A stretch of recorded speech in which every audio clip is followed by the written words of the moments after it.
السلام علیکم 10 کلاس، میں آپ کی پاکستان اسٹڈیز کی ٹیچر مس مریم ظفر۔ ہم لوگ مطالعہ پاکستان کے چیپٹر نمبر 1 کا آغاز کرنے جا رہے ہیں۔ چیپٹر نمبر 1 سٹارٹ کرنے سے پہلے میں آپ لوگوں کو یہ گائیڈ کروں گی کہ ہم لوگوں نے اس کو پڑھانے کے لیے یہ پلان کیا ہے کہ ہم پیجز وائز اس چیپٹر کو پڑھتے جائیں گے، اور پیجز وائز جس طرح جو شارٹ کویشچن، جو ایکسرسائز کے لانگ کویشچن یا ایڈیشنل شارٹ کویشچن یا لانگ کویشچن جس ترتیب کے ساتھ آتے جائیں گے، میں ویسے آپ کو ان کی مارکنگ ساتھ ساتھ ہی کرواتی جاؤں گی۔ تو ہم لوگ سب سے پہلے اپنے پہلے چیپٹر کا آغاز کرنے جا رہے ہیں، جس کا نام ہے تاریخ پاکستان۔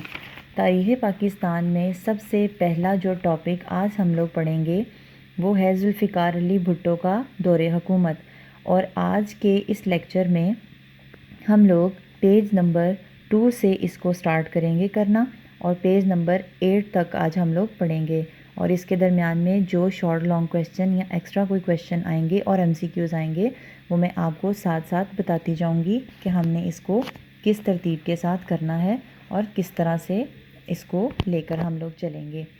سب سے پہلے جو ایرا ہم لوگ پڑھنے جا رہے ہیں وہ ہے ذوالفقار علی بھٹو کا دور حکومت۔ آپ لوگوں نے اس کی ڈیٹ کو اچھے طریقے سے یاد کر لینا ہے، کیونکہ یہ بھی ایک امپورٹنٹ MCQ ہوتا ہے کہ ذوالفقار علی بھٹو کا دور کب شروع ہوا اور کب اس کا اختتام ہوا۔ 20 دسمبر 1971 تک تا 5 جولائی 1977 یہ اس کا دور حکومت تھا، جو 71 سے لے کر 77 تک چلا۔ اور یہ جو ہم لوگ پیرا آپ لوگ میرے دیکھ رہے ہیں سامنے ہے، یہ پیرا ہے اس کا تعارف جو ہم لوگ پڑھیں گے ذوالفقار علی بھٹو کے دور حکومت میں۔ یہ کسی بھی ایکسرسائز کے شارٹ اور لانگ کا حصہ نہیں ہے، اس کو ہم لوگ تعارف کے طور پر پڑھیں گے۔ ذوالفقار علی بھٹو نے 20 دسمبر 1971 کو صدر پاکستان اور چیف مارشل ایڈمنسٹریٹر کا عہدہ سنبھالا۔ یہ بھی ایک جو ہے وہ MCQ ہے کہ ذوالفقار علی بھٹو نے چیف مارشل ایڈمنسٹریٹر کا عہدہ کب سنبھالا؟ 20 دسمبر 1971 میں۔ بھٹو ملک میں پہلے سویلین چیف مارشل ایڈمنسٹریٹر تھے۔ قوم میں ایک نئی روح پیدا کرنے، مشکل حالات کا مقابلہ کرنے اور عوام کو اپنی پالیسیوں سے روشناس کرنے کے لیے انہوں نے اپنی پہلی تقریر کرتے ہوئے پاکستانی عوام کے حوصلوں کو نیا عزم اور ولولہ دیا۔ انہوں نے کہا، ہمارے ملک کو خطرناک بحران کا سامنا ہے۔ میں ایسے وقت میں آیا ہوں جب تاریخ پاکستان کا ایک فیصلہ کن موڑ پر پہنچ چکی ہے۔ مجھے نیا اور ترقی پسند پاکستان بنانا ہے، وہ پاکستان جس کا خواب قائد اعظم نے دیکھا تھا۔ میرا یقین ہے کہ یہ پاکستان ضرور بنے گا۔ اس کے بعد ہم لوگ پڑھیں گے 1971 سے لے کے 77 تک کے دوران معاشی اصلاحات جو کی گئی تھیں۔ اچھا، یہ جو معاشی اصلاحات میں ہم لوگ سب سے پہلے اس میں پڑھیں گے وہ ہے صنعتوں کو قومی تحویل میں لینا۔ یہ جو پہلا پوائنٹ ہے اس کا، صنعتوں کو قومی تحویل میں لینا، یہ کویشچن نمبر 8 لانگ کا سیکنڈ پارٹ ہے، جس کا یہ آنسر بھی ہے۔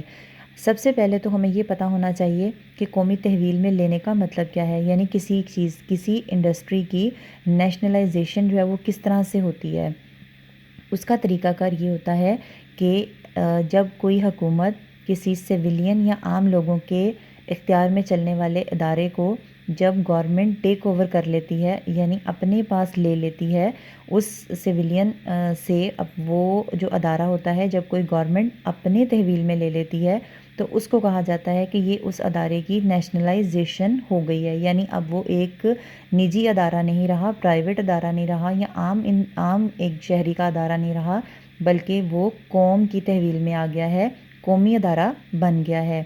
1971 تک ملک کے 60% صنعتی اثاثے اور 80% انشورنس کا کاروبار صرف 22 خاندانوں کی ملکیت تھا، اور یہ MCQ بھی ہے کہ 71 تک کتنے فیصد اثاثے صنعتی اور کتنے فیصد انشورنس کا کاروبار ٹوٹل کتنے خاندانوں کے پاس تھا؟ 22 خاندانوں کے پاس تھا۔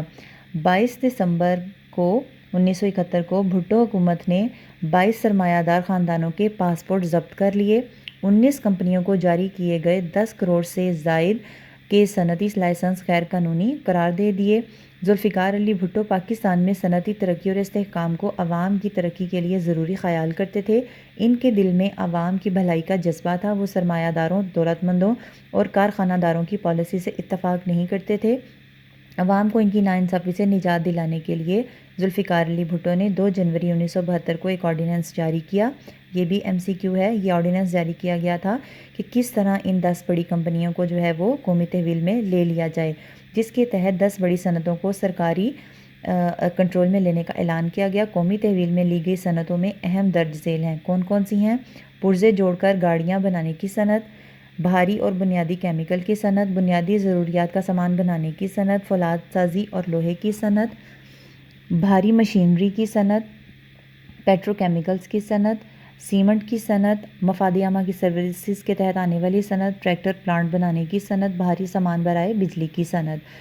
صنعتی اصلاحات کے تحت 20 صنعتی اداروں کے ڈائریکٹر برطرف کر دیے گئے. ان کی مینیجنگ ایجنسیاں ختم کر دی گئیں. ہر صنعتی ادارے کو چلانے کے لیے علیحدہ علیحدہ مینیجنگ ڈائریکٹر مقرر کیے گئے. 16 جنوری 1972 کو ملکی مفاد کے تحت مزید 11 صنعتی ادارے قومی تحویل میں لے لیے گئے. بھٹو حکومت کے درج بالا اقدامات سے پاکستان میں صنعتی ترقی ہوئی اور اقتصادی استحکام پیدا ہوا. یہاں تک جو ہم لوگوں نے پڑھا ہے یہ ہمارے کویشچن نمبر 8 لانگ کا سیکنڈ پارٹ کا آنسر بھی تھا. اب جو نیکسٹ ویڈیو ہوگی اس میں انشاءاللہ ہم لوگ ڈسکس کریں گے بینکوں اور بیمہ کمپنیوں کو قومی تحویل میں لینا.